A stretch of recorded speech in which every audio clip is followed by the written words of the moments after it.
all you cool cats and kittens. Today I have an excerpt for you from a book written by Rubin called The Creative Act, A Way of Being.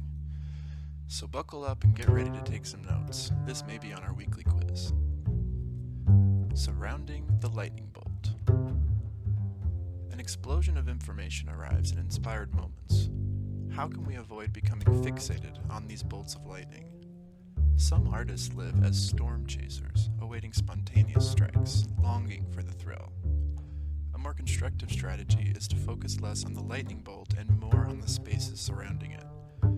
The spaces before, because lightning does not strike unless the right preconditions are met, and the space after, because the electricity dissipates if you do not capture it and use it. When we are struck by an epiphany, our experience of what's possible has been expanded.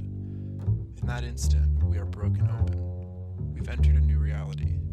Even when we leave that heightened state, the experience sometimes remains in us. Other times, it's fleeting.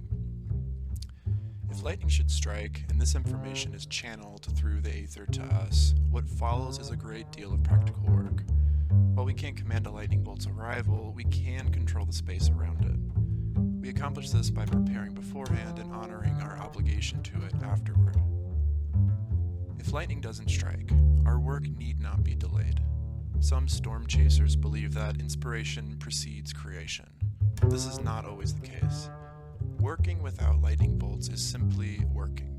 Like carpenters, we show up each day and do our jobs. Sculptors need clay, sweep the floor, lock up the night. Graphic designers sit at their workstations, select images, choose fonts, create layouts, and hit save.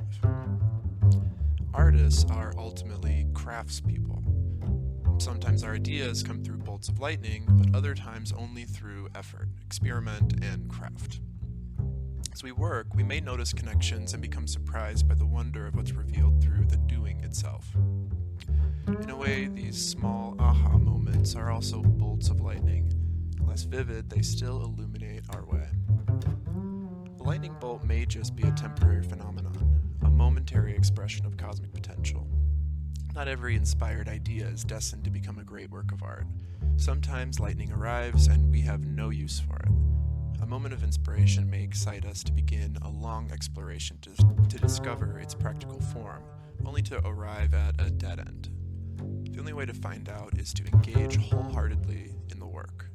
Without diligence, inspiration alone can rarely yield work of much consequence. In some projects, inspiration can be minimal and effort takes over. In others, inspiration can strike and the effort needed to manifest its potential can't be summoned. Making great art may not always require great effort, but without it, you'll never know. If inspiration calls, we ride the lightning until the energy is exhausted. The ride may not last long, but we're grateful for the opportunity. If inspiration does not come to lead the way, we show up anyway.